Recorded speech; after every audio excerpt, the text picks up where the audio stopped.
அதை ஓதியவருக்கு, யார் அதை ஓதுனாரோ ஓதுறவருக்கு சொர்க்கத்தை பெற்றுத்தராமல் விட்டுவிட.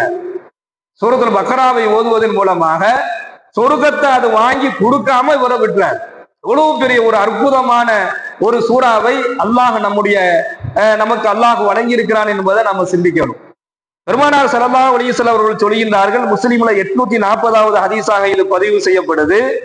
சூரத்துல் பக்கராவையும் இன்று ஓதப்பட்ட ஆல இம்ரான், சூரத்துல் பக்கரா அதுக்கு பிறகு ஆல இம்ரான், இன்று ஓதப்பட்ட இந்த ஆல இம்ரான், சூரத்துல் பக்கரா சூரத்துல் ஆல இம்ரான், இந்த இரண்டுமே நிழல் தரும் இரண்டு மேகங்களாகும். நிழல் தரக்கூடிய இரண்டு மேகங்கள்.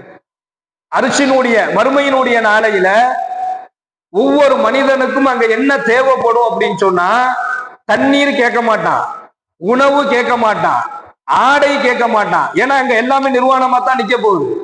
அப்போ எந்த மனிதனும் ஐயோ நான் ஆடை இல்லாம நிக்கிறேனே, எனக்கு ட்ரெஸ் வேணுமேன்னு சொல்லி கேட்க மாட்டான். எந்த மனிதனும் தண்ணி கேட்க மாட்டான். சூரியனுக்கு பக்கத்துல நிற்பான்.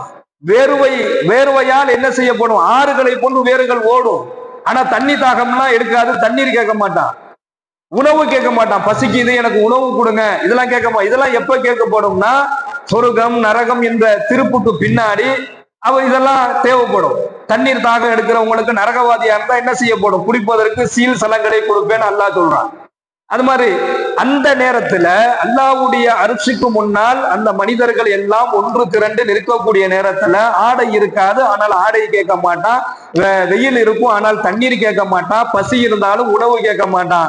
ஆனா ஒவ்வொரு மனிதனும் அந்த நிலையில நிழல் கொஞ்சம் இருந்தா போதுமே என்பதாக நினைப்பான்.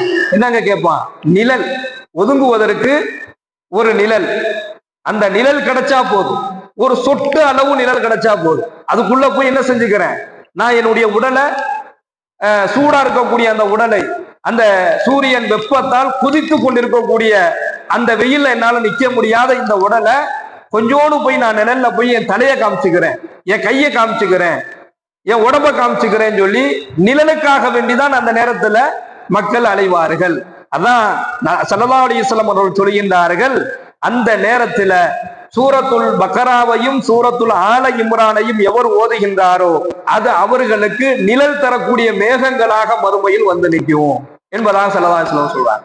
அழகா என்ன செஞ்சிடும், யாரு இந்த பக்கராவையும் ஆல இம்ரானையும் வளமையா ஓதுறாங்களோ, ஒரு நாள் ஓதிட்டு அது பேச்சு இல்ல, வளமையாக இது இருக்கணும், அவருடைய வாழ்நாள் முழுவதும் இருக்கணும், மௌத்து வரைக்கும் அதை அவர் ஓதுனவரா இருந்தாருன்னு சொன்னா அழகா அந்த ரெண்டு சூறாக்களும் இவருக்கு நிழல் கொடுக்குங்கிறாங்க ஸல்லல்லாஹு அலைஹி வஸல்லம். நிழல் தரும் மேகங்கள், மேகம் எப்படி நமக்கு